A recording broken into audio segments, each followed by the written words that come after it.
ഞാൻ 2015 ഒരു മീറ്റിങ്ങിൽ ഞാൻ പ്രീച്ച് ചെയ്യാൻ വേണ്ടി കടന്നു പോവുക. കേരളത്തിൽ എൻ്റെ വീട് ഞാൻ താമസിക്കുന്ന പാമ്പാടിയില്ല, കോട്ടയത്ത്. 4 മണിക്കൂർ യാത്ര ചെയ്ത് ഒരു മീറ്റിങ്ങിൽ പ്രീച്ച് ചെയ്യാൻ പോകുക. അന്ന് വിശാലമായ ഒരു മീറ്റിംഗ്, ഒരു പന്തലും കൊട്ടിലും ഇട്ടിരിക്കുന്ന ആയിരക്കണക്കിന് ജനം ആ ശുശ്രൂഷയിൽ അറ്റൻഡ് ചെയ്യുന്നുണ്ട്. 4-5 ദിവസമായി കണ്ടിന്യൂ ആയിട്ട് നടക്കുന്ന മനോഹരമായ ഒരു മീറ്റിംഗ്.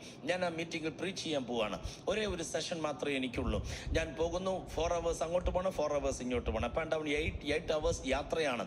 എനിക്കുള്ള സമയം 1 മണിക്കൂർ മെസ്സേജാണ്. ഞാൻ അവിടെ ചെന്നു, അല്പം ബിഫോർ ടൈമിൽ തന്നെ ഞാൻ ചെന്നു. ഇതുപോലെ ഫ്രണ്ടിൽ ഇരുന്ന് ദൈവത്തെ ആരാധിക്കുന്നു. വർഷിപ്പ് കഴിഞ്ഞപ്പോൾ സ്റ്റേജിലേക്ക് വന്നു, സ്റ്റേജിലിരിക്കുന്നു. ആ സമയത്ത് ആ ദൈവദാസൻ വന്നിട്ട് പറഞ്ഞ, അല്പസമയം പാസ്റ്റർക്ക് മുമ്പേ ഒരു ദൈവദാസൻ പ്രീച്ച് ചെയ്യാനുണ്ട്, അദ്ദേഹം പ്രീച്ച് ചെയ്തതിന് ശേഷമാണ് പാസ്റ്റർ പ്രീച്ച് ചെയ്യുന്നത്. ഞാൻ പറഞ്ഞു ഓക്കെ ആമേൻ. അദ്ദേഹം റോമാലേഖനത്തിൽ നിന്ന് അനുഗ്രഹിക്കപ്പെട്ടൊരു സന്ദേശം അദ്ദേഹം പ്രസംഗിക്കുകയാണ്. എനിക്ക് മുമ്പ് അദ്ദേഹത്തിൻ്റെ സമയം കഴിഞ്ഞു, പക്ഷേ അദ്ദേഹം പ്രസംഗം നീട്ടിക്കൊണ്ടേ ഇരിക്കുകയാണ്. കുറച്ചുകൂടെ കഴിഞ്ഞു ആ സഭയിലെ പാസ്റ്റർ കൊണ്ടുവന്ന് ടേബിളിൻ്റെ മേളിൽ കുറിപ്പ് കൊണ്ട് വെച്ചിട്ടുണ്ട്. 2-3 പ്രാവശ്യം വെച്ചു, അദ്ദേഹം പ്രസംഗം നിർത്തുന്നില്ല. ആകപ്പാടൊരു ബുദ്ധിമുട്ടായി. ഞാനിങ്ങനെ മെസ്സേജ് കേട്ട് ശാന്തമായി സ്തോത്രം ചെയ്തിരിക്കുക. കാരണം വേറെ ഒന്നും ചെയ്യാനൊക്കത്തില്ല. കുറച്ച് കഴിഞ്ഞു അദ്ദേഹം പ്രീച്ചിങ് നിർത്തുന്നില്ല, കണ്ടിന്യൂ ചെയ്തു. എൻ്റെയും കൂടി സമയം അദ്ദേഹം പ്രീച്ച് ചെയ്തു. ആയിരക്കണക്കിന് പേരാ ഫ്രണ്ടിൽ ഇരിക്കണേ. മീറ്റിംഗ് ഈ ഒരു മേഖലയിലേക്ക് അങ്ങ് പോയി. ഞാൻ വളരെ ശാന്തമായിട്ട് ഇങ്ങനെ സ്റ്റേജിൽ ഇരിക്കുക. അദ്ദേഹം അത്രയും സമയം, ഏതാണ്ട് 2-2.5 മണിക്കൂർ അദ്ദേഹം പ്രീച്ച് ചെയ്ത് കഴിഞ്ഞു. വളരെ നല്ല മെസ്സേജ് ആയിരുന്നു, വളരെ നല്ല മെസ്സേജ്. സന്തോഷത്തോടെ അദ്ദേഹം ഇരുന്നു. ഉടനെ പാസ്റ്റർ വന്നിട്ട് എന്നോട് ചോദിച്ചു, സാം പാസ്റ്റർ എന്ത് ചെയ്യണം? ഞാൻ പറഞ്ഞു, ഒരു കാര്യം ചെയ്യും, ഞാൻ പ്രാർത്ഥിച്ചങ്ങ് ആശീർവാദം പറയാം, പ്രെയർ ആൻഡ് ബെനഡിക്ഷൻ. ഞാൻ സന്തോഷത്തോടെ മൈക്കെടുത്ത് പ്രാർത്ഥിച്ച് ഞാൻ ആശീർവാദം പറഞ്ഞു. സ്തോത്രം. ഇപ്പൊ 8 മണിക്കൂർ ഞാൻ യാത്ര ചെയ്ത് എന്തിനു വേണ്ടിയായിരുന്നു? സ്തോത്രം. അപ്പൊ ഞാൻ ആ മൈക്കെടുത്ത് പ്രാർത്ഥിക്കാൻ നിൽക്കുമ്പോൾ, ഞാൻ മലയാളിയാണ്, എൻ്റെ ബ്ലഡ് ഗ്രൂപ്പ് ബി പോസിറ്റീവാണ്, ഇതെല്ലാം കൂടി ചേർത്ത് വെച്ച എനിക്ക് എൻ്റെയും കൂടി സമയമെടുത്ത് പ്രസംഗിച്ച ദൈവദാസനോട് 2 കാര്യം പറയാൻ എൻ്റെ ഉള്ള ഇങ്ങനെ വെമ്പൽ കൊള്ളും എങ്കിൽ ഞാൻ ആത്മീകനല്ല. എല്ലാവർക്കും ആമേൻ വരുന്നില്ല, പോരാ. എല്ലാവരും ആമേൻ പറഞ്ഞില്ല. എല്ലാവരും ആമേൻ പറഞ്ഞ ഇത്രയല്ല ശബ്ദം. കമോൺ, ചേർന്ന് പറഞ്ഞേ ആമേൻ. ഇന്ന് രാത്രി ഞാൻ ഇവിടെ നിന്നുകൊണ്ട് ഈ വചനം പറയുമ്പോൾ ഈ ഹോളിൽ എവിടെയോ അവൻ വന്നിരിപ്പുണ്ട്.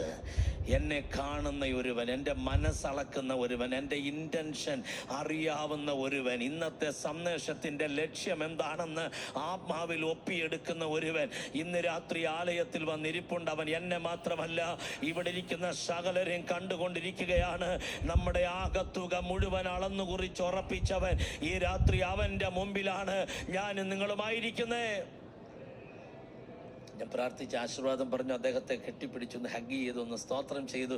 അദ്ദേഹത്തിൻ്റെ നമ്പരും ഒക്കെ വാങ്ങി ഞാൻ വളരെ മെല്ലെ ബൈബിളും ഒക്കെ എടുത്ത് ഇങ്ങനെ സ്റ്റേജിൽ നിന്ന് ഇറങ്ങി വരുമ്പോൾ എൻ്റെ കൂടെ 2 കോവർക്കേഴ്സ് വന്നിട്ടുണ്ട്. ഇത്രയും മണിക്കൂർ യാത്രയല്ലേ, അപ്പോൾ ഡ്രൈവ് ചെയ്യാനും സഹായിക്കാനും ഒക്കെ 2 പേരൂടെ വന്നിട്ടുണ്ട്. അപ്പം ഞാനിങ്ങനെ വരുന്ന കണ്ടുകൊണ്ട് അവരെന്നോട് പറഞ്ഞു, പാസ്റ്റർ പോവാണോ? ഞാൻ പറഞ്ഞു അതെ, നമുക്ക് പോകാൻ വരട്ടെ. ഞാൻ ചോദിച്ചു എന്ത് പറ്റി? അങ്ങനെ അങ്ങ് പോകാതെ നമുക്ക് 2 കാര്യം പറയാനുണ്ട്, അത് പറഞ്ഞിട്ടങ്ങ് പോകാം. ഞാൻ പറഞ്ഞു ആരോട് പറയാനാ?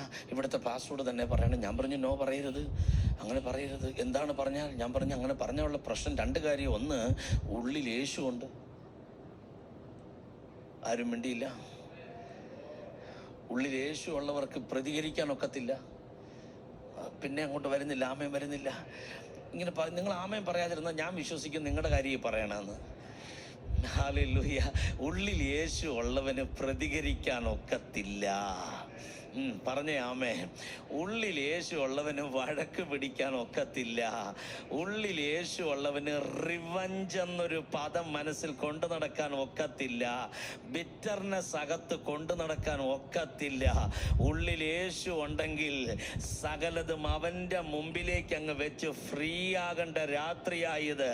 ഞാൻ ആത്മാവിൽ നിങ്ങളോട് പറയുന്നു, നിങ്ങളുടെ അടുത്തിരിക്കുന്നവരെ കണ്ടു പഠിക്കരുത്, നിങ്ങളുടെ അകത്തിരിക്കുന്നവനെ കണ്ടു പഠിക്കണം. നിങ്ങളുടെ അടുത്തിരിക്കുന്ന വ്യക്തി നല്ലതാണ്, പക്ഷെ നിങ്ങളുടെ അകത്തിരിക്കുന്നവൻ അതിനേക്കാൾ നല്ലതാണ്.